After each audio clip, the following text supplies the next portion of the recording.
everyone, I'm Christina Roberts, a graduate student at Liberty University Online, and today I will be addressing the topic of homosexuality and some of the various responses within mainstream Christianity. As we've seen over the last couple of weeks, Christianity took a cultural hit during the 1920s during the Scopes trial, and the main reaction was one of retreat and isolation and focusing on the simplicity of the gospel and staying out of political issues.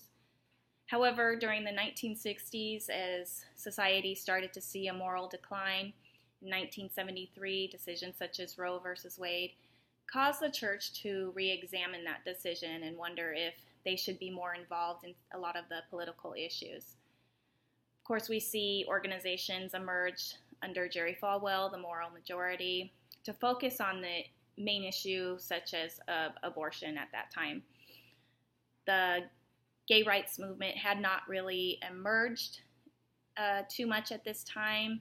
In 1969, it may have begun with the New York City Stonewall Inn riots, which was a gay club that had been raided by the police due to the illegal selling of alcohol. However, the gay community felt like they were being unfairly targeted, hence the reason for the riots and demonstrations over the next few days.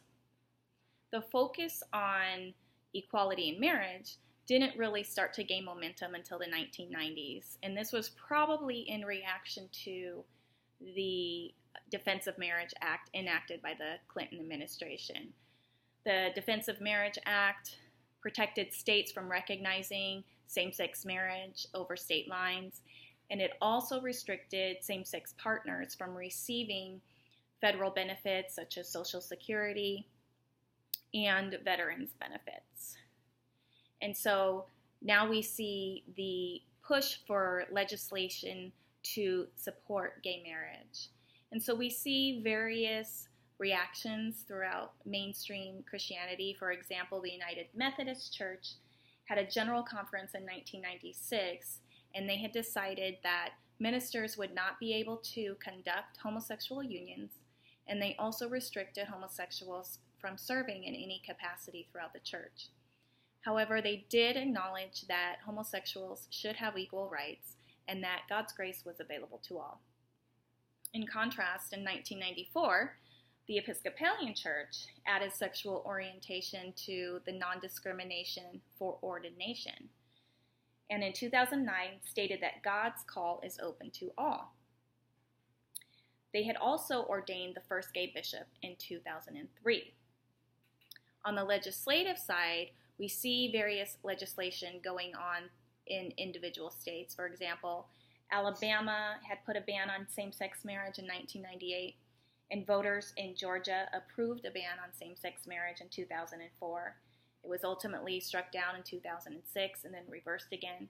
And so we see various legislation that are going back and forth through this battle. Ultimately, in 2015, the Supreme Court decided that the gay community had a constitutional right to marry. And so here we are again, somewhat reminiscent of the defeat in the 1920s and the Scopes trial, legislation that is not supporting what we see as Christian principles, many of the fundamentalists. And so it's really causing many in the Christian community to re-examine if legislation is the way to go in various issues. It begs the question of, is it time to get back to the simplicity of the gospel and not be distracted by a specific issue?